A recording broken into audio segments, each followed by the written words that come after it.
Hello, everybody. My name is Josh Rummelhart. I'm a sophomore here at Mines studying computer science, and I have developed an augmented reality app for the use in the Arthur Lakes Library.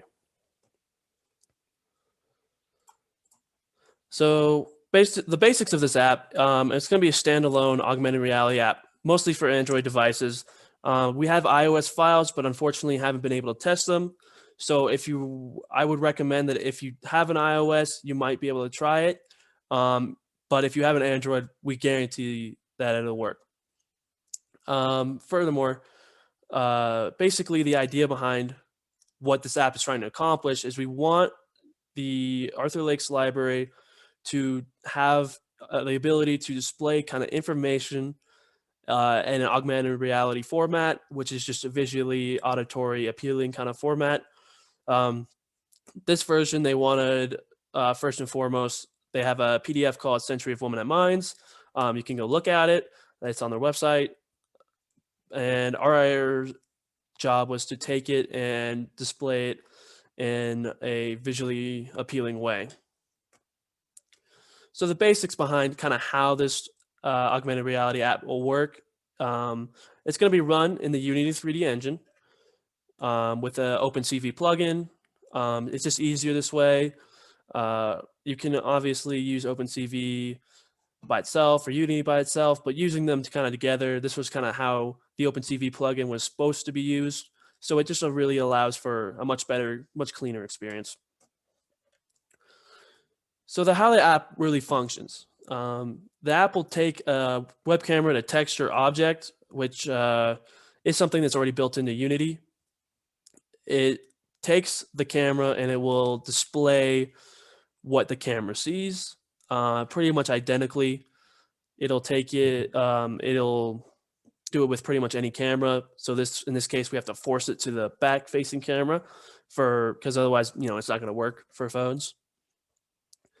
Then the app takes basically a white and black image. There's grays and stuff, but white and black image of whatever the camera sees. It's going to search for the QR code. If it finds it, it's going to get all the points that we need. It's going to get the highest X, the lowest Y, and the highest Y. So we can kind of have a box we can bound it in. And then we basically take that information and put whatever we want on top of it. In this case, we have certain characters that are going to be talking, and we place that over the top. So basically how that kind of works in a little bit more detail, we're just going to have the QR code with a specific string that we're going to check for. Make sure it doesn't pick, every QR code. We don't want that. We want this specific QR code to work with the app. So that way, if you wanted to expand it or make more of them, it's not going to interfere with that. You can always have, one app do multiple QR codes, multiple characters, stuff like that, stuff that'll really can expand or shrink to how it really is needed. Then we just do a lot of math to kind of calculate the orientation, so we know the rotation, the position, and the scale. All that's just math. It's not something that's too complicated. It's mostly just square formulas that you can find online anywhere. I won't bore you with those. Then we kind of have an average frame counter. This is basically just to kind of average the frames. It's not gonna jump across the screen if it freaks out for a second. Obviously there are little errors and stuff, and even though it might work 90% of the time, those little errors can kind of be breaking in augmented reality. So all we do is take an average frames, about 10 frames, and if it can't see it after that, it's gonna get rid of it. But it avoids kind of that fat if you move your phone really fast, or if OpenCV is a little bit buggy, it'll make sure that kind of smooths out. Then we have the user interface. In this particular app, we have next and previous buttons. Those will change the character. They all have different voice lines and stuff, so you can go ahead and experiment with that. And just the play and pause buttons, they'll stop, play the audio if it really needs. So if you have something like that and the audio, and just don't want it, you can just turn it off. All the elements scale, so they should fit on every Android device. Test it with a number of different ones, no problems. Different aspect ratios and stuff like that seem to work fine.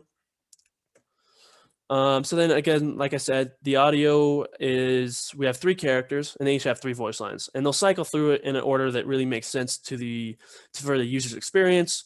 In this case, we have 3 different ladies. that went to mines at different eras, and we're going to basically have them introduce themselves, with their name, a little bit about them.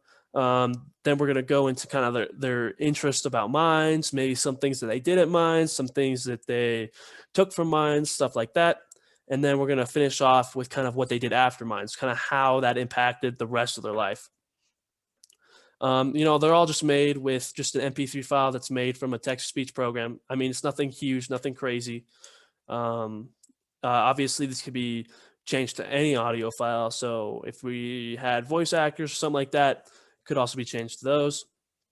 All the models are animated, all the models are textures, but those are all gotten from mixamo.com. It's a pretty good site that'll give you really good quality characters and animations and textures for free for use in kind of Unity engines and other stuff like that. Really awesome site. So if you're looking to try for yourself, we have a Google Drive, and what it'll have is a couple folders, maybe some files. Again, Android only. There will be the iOS files there if you really want to try, but there's no guarantee that it'll work at this current point in time. If it does end up working and we can make sure that it works, I will maybe put a README in the file that'll say the iOS is working now, and you can go ahead and download that. But again, there's no guarantee it'll work. A lot of it's been focused on play testing and stuff, and pretty much everyone that I know has an Android phone at this point in time. So it was really limited testing. So to install it, you want to go to Google Drive. On the previous slide, we had the link. You're going to download or print the QR code that's in there.